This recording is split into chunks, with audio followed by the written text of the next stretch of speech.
Saudaraku sekalian yang kekasih,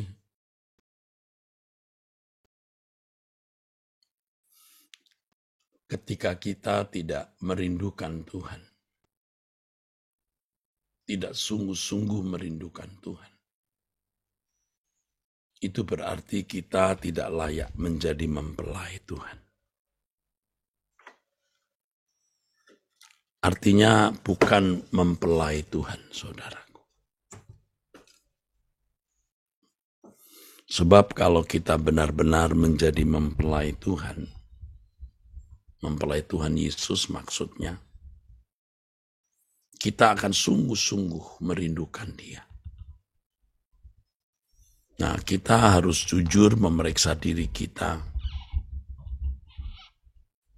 Apakah kita sungguh-sungguh merindukan Tuhan atau tidak, saudaraku? Ya. Kita merindukan Tuhan atau tidak? Ya. Kalau kita tidak merindukan Tuhan, berarti hati kita belum bulat, belum utuh untuk Tuhan. Ada bagian dalam hidup kita yang sebenarnya kita berikan untuk yang lain. Tentu pengalaman hidup seperti ini juga saudara saya miliki, saudara. Ya. Tentu juga pengalaman hidup seperti ini tentu juga saya miliki. Ya. Saya tidak sungguh-sungguh merindukan Tuhan, walaupun saya berkata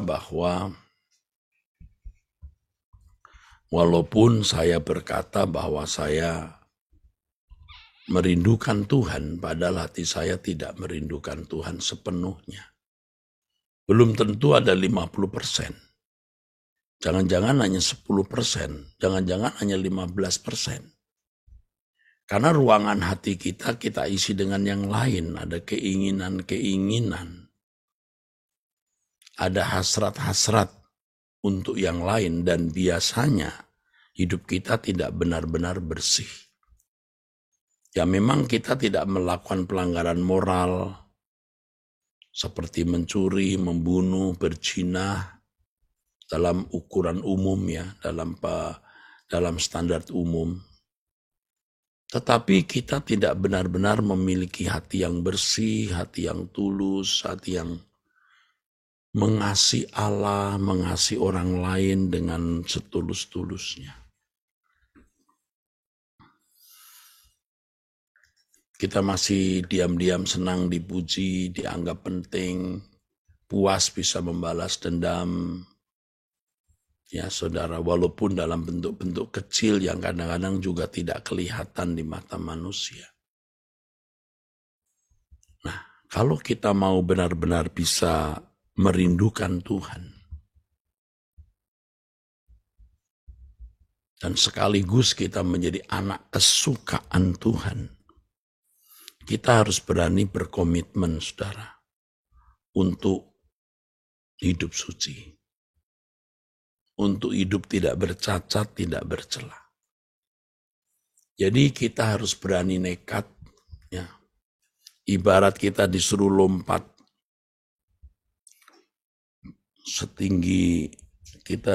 melompat tembok setinggi 2 meter.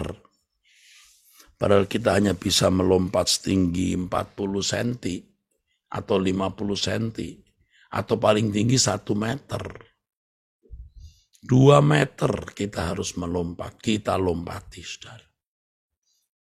Kita berkata kepada Tuhan, Tuhan, jangankan 2 meter, kalau ini 3 meter pun saya akan lompati, maksud saya. Tuhan tahu kita tidak bisa. Tuhan tahu kita tidak mampu, tapi kita bersedia. Mau jatuh, mau nabrak, pokoknya bersedia. Nah, di sini Tuhan akan menolong kita. Kita tidak memberi ruangan lagi untuk kesenangan-kesenangan apapun. Dan saya sadar, saya mengerti bahwa tidak banyak saudara yang bersedia. Ini gila. Ini tidak waras, ini berlebihan, ini kesombongan, ini lebay. Tapi kalau tidak begini kita mau ngapain, saudara? Hidup ini singkat. Kita bisa meninggal dunia setiap saat. Kalaupun tidak meninggal dunia, kita benar-benar mau menyenangkan Tuhan selama kita hidup di bumi. Tidak menunggu nanti meninggal di surga baru mau menyenangkan Tuhan. Justru di bumi ketika kita mendapat begitu banyak godaan untuk berbuat salah, ya, dari pengaruh dunia sekitar kita, dari dorongan nafsu di daging kita, dari dorongan ambisi di dalam jiwa kita. Tetapi kita memilih untuk melakukan apa yang Allah kehendaki, apa yang Allah ingini. Dan kita harus punya tekad. Kita berani berjanji, kita berani bernatsar kepada Tuhan. Ya. Dan ini menjadi seperti pagar yang memagari kita, ya, menyimpang. Jadi ketika ada impuls atau rangsang dosa, impuls atau rangsang kesalahan, karena aku sudah berjanji. Jadi waktu kita disakiti orang, kita mau membalas, kita ingat aku sudah berjanji. Tidak membalas kejahatan dengan kejahatan. Ketika orang mendebat kita, lalu kita tahu nih kalau ku debat jadi berantem, ya diam. Aku sudah berjanji diam. Ya, ini akan lebih memberi kekuatan kepada kita untuk tidak banyak bicara, untuk tidak melakukan kesalahan. Apalagi kesalahan-kesalahan lain yang lebih besar. Kita bisa lebih menahan. Sehingga jika proses itu berlangsung terus-menerus, kebiasaan itu akan menjadi karakter kita. Kebiasaan itu akan menjadi watak kita. Sehingga kita tidak perlu menahan diri. Karena sudah otomatis kita bisa menjadi atau being. Menjadi atau being. Menjadi sesuai dengan apa yang Allah kehendaki. Jadi tidak heran kalau saudara yang diproses untuk menjadi seperti Yesus akan pasti menghadapi banyak hal yang itu tidak kita sukai. Ya. Kita tidak senang. Tapi disitulah letak berkat Tuhan, di mana Tuhan mau membereskan keadaan diri kita. Kalau kita mata duitan, kita mendapat kesempatan untuk menjadi serakah, karena kesempatan itu selalu ada. Kalau kelemahan kita temperamen, dendam, benci, balas dendam, kita akan mendapatkan rangsang untuk berbuat demikian. Kalau kelemahan kita seks, kita akan mendapat kesempatan berzina. Nah, kalau kelemahan kita ini saudaraku sekalian, sanjungan, pujian, kita akan mendapat rangsang. Keadaan di mana kita bisa dipuji, disanjung. Nah, di situ kita belajar, saudara, untuk berkata tidak. Kita telah melewati hari-hari yang panjang, saudara. Dalam banyak masalah. Ya. Tapi kita sudah bisa melewatinya. Bagi Bapak Ibu yang sudah melewatinya. Sekarang tinggal sisa umur hidup kita ini. Ya. Kalau dulu saya kadang-kadang berkata, saya pamit ya, gitu. Artinya, saya mau betul-betul berubah nih, gitu. Saya mau betul-betul mau berkemas-kemas pulang ke surga nih.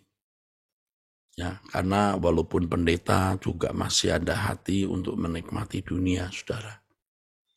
Mau menikmati kedudukan, menikmati kehormatan, atau menikmati yang lain. Tapi kalau sekarang dengan kebenaran firman yang kita pahami, kita sudah berjalan dengan Tuhan sejauh ini. Kalau kita berkata, aku pamit ya, itu pamit beneran, saudara. Pamit beneran. Sudah rasanya tidak ada lagi yang kita nantikan dalam hidup. Dan itu bisa terjadi lewat proses. Ya. Maka pada pagi hari ini juga saya mau mengatakan pamit ya. Udah, yuk kita tinggalkan dunia dengan segala kesenangannya. Lalu kita hanya mau menyenangkan Tuhan saja, saudara. Ya. Kita percaya bahwa Tuhan yang hidup, Tuhan yang menyertai kita, mengajar kita bagaimana kita menjadi anak-anak Allah yang berkenan kepadanya. Terasa dunia ini hampa, fana, tiada bermakna, semua kelabu, yang elok pun semu. Ya Bapa,